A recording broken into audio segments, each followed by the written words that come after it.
భారతదేశంలో ఒక పుణ్యభూమి, దేవాలయాలు, సంస్కృతి. ఈ దేశంలో కొన్ని ఆలయాలు రహస్యాలతో ఉన్నాయి. ఈరోజు మనం తెలుసుకుందాం రండి. టాప్ 10 రహస్యమైన ఆలయాలు. కేరళ పద్మనాభ స్వామి దేవాలయం అత్యంత ప్రముఖ దేవాలయాల్లో ఒకటి. ఈ దేవాలయంలో ఉన్న రహస్య తలుపులు ఇవి ఎప్పటికీ ఎవరికి తెరుచుకోలేదు. ఈ తలుపు వెనకాల ఏముందో కేవలం ఆ దేవుడికే తెలుసు. రాజస్థాన్ మహేంద్రపూర్ బాలాజీ దేవాలయం. ఈ ఆలయం భూత ప్రేతాల బాధలను తీసుకెళ్లే పవిత్ర స్థలం అని భావిస్తారు. ఇక్కడ జరిగే కొన్ని పూజలు, నమ్మకాలు భయంకరమైనవిగా చెబుతారు. ఆ విషయం పోగొట్టుకోవడానికి ఇక్కడికి పూజలు జరుగుతాయి. అస్సాం కామాఖ్య దేవాలయం. ఈ దేవాలయం శక్తిపీఠాల్లో ఒకటి. ప్రతి సంవత్సరం ఈ ఆలయంలో నెలసరి రక్తం ప్రవహిస్తున్నట్లు అక్కడి ప్రజలు చెబుతారు. ఇది చాలా రహస్యంగా భావిస్తారు.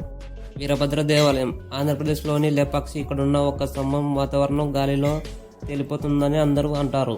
ఈ స్తంభం యొక్క రహస్యపు ఎవరికి తెలియదని. శని సింగపూర్ మహారాష్ట్ర. ఈ గ్రామంలో ఇళ్లకు తలుపులు లేకుండా ఉంటాయి. ఈ దేవాలయం రక్షణ శనిదేవుడు ఉండగా ఎవరు దొంగతనం చేయడానికి ధైర్యం ఎవరు చేయరు అని అక్కడి ప్రజలు నమ్ముతారు. కేదార్నాథ్ దేవాలయం ఉత్తరాఖండ్. ఇది ప్రతి సంవత్సరం హిమపాతం వల్ల పూర్తిగా మూసివేయబడుతుంది, కానీ ఈ దేవాలయం సురక్షితంగా ఉంటుంది. ఇది చాలా మందిని ఆశ్చర్యపరుస్తుంది. జగన్నాథ ఆలయం ఒడిశా. ఈ ఆలయంలో జరిగే ఒక రహస్యం. ఆలయంపై ఎప్పుడు ఎగురుతున్న జెండా. ఈ జెండా ఎటు గాలి వీచినా ఎప్పుడు ఆలయం వైపుకి తిరుగుతుంటుంది. చాలా దేవాలయం హంపి కర్ణాటక. ఇక్కడున్న స్తంభాలు స్వరాలను వినిపిస్తాయి.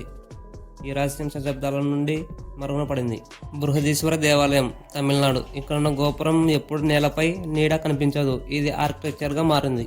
కర్ణిమాత దేవాలయం రాజస్థాన్. ఈ ఆలయం రాత్రుల్లో ప్రసిద్ధి చెందింది. ఇక్కడ రాత్రుల్లో పవిత్రంగా భావిస్తారు. వాటిని భక్తులు దేవతలు రూపంగా ఆదరిస్తారు.